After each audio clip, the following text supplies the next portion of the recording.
bom kar udaril z najbolj inovativno stvarjo, s katero se lahko pohvali nova Navara. Tole je edini pick-up pri nas, ki zadaj nima več listnatih zmeti, ampak klasične vijačne.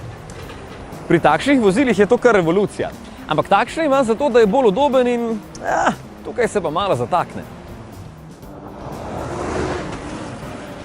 Sem bral mnenje ostalih novinarskih kolegov in si rekel, mora biti pa res lepo udoben. Potem sem se z njim iz Ljubljane za začetek odpeljal po avtocesti proti Kranju in si rekel, hudiča, res je zelo miren. No, seveda sem potem prišel še na klasično zjahano cesto in veste kaj, tudi ta poskakuje. In po mojem mnenju je do ostalih bolj udoben le za kakšnih 5%, pa še to ne vem, če ni placebo učinek. Ampak vse je logično. Če želi na svoj hrbet postaviti več kot tono tovora, morajo biti vijačne zmeti zelo čvrste in trde, da to zdržijo. Ampak napredek je, vsaj na lepih cestah, tako da plus točka. Sicer pa sem že navajen, da poltovornjaki danes izgledajo precej nastopaško, sploh gobec je markanten in na cesti se ti vozila sama umikajo, še preden jih sploh dohitiš. Ta rolo je fin, da zaščiti tovor, pogrešam pa kakšne zanke v samem kesonu. Ko smo vozili snemalno opremo naokoli, je bila kar prosto postavljena, kar seveda ni varno, sploh za opremo ne.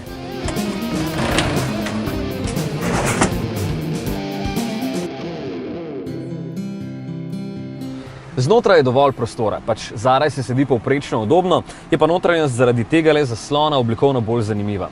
Vseeno pa gre za delovni stroj, kjer sta robustnost in uporabnost na prvem mestu, vseeno pa se ne spomnim, kdaj sem nazadnje sedel v vozilu, ki ni imelo dežnih senzorjev, pa tudi stekla se samodejno pomikajo samo na voznikovi strani. Pa kako počasi. A ja, zaradi teh dveh izboklin na pokrovu motorja tudi preglednost ni najboljša. Motor je z 2,3 litra delovne prostornine in 140 kW moči dovolj zmogljiv. Ima robusten zvok, kakršnega pač imajo poltovornjaki, lepo vleče in porabi slabih 10 litrov, kar me je lepo presenetilo. Sem pričakoval več. Pogonski sklop je znan, v osnovi na zadnji kolesni par, tule preklopim na vsa 4 kolesa, lahko še vključim reduktor in zaporo zadnjega diferenciala. In potem zlepane omaga, pa še pomoč za spuščanje po klancu navzdol ima.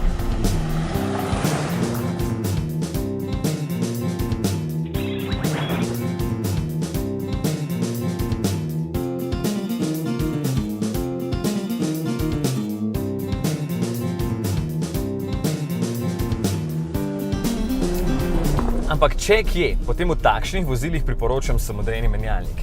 Ta ročni je trd in ne ravno ultra natančen, na terenu pa se boste z njim ob speljevanju kakšen klanec mučili. S samodejnim bo lažje.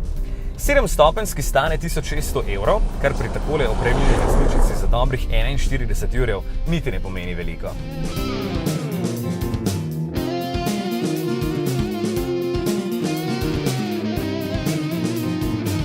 Okej. Vem, da ste ves čas testa razmišljali še o tem, kaj pomeni tale oznaka NP300. Nič lažjega kot to. N je Nissan, P je pick-up, 300 pa oznaka serije.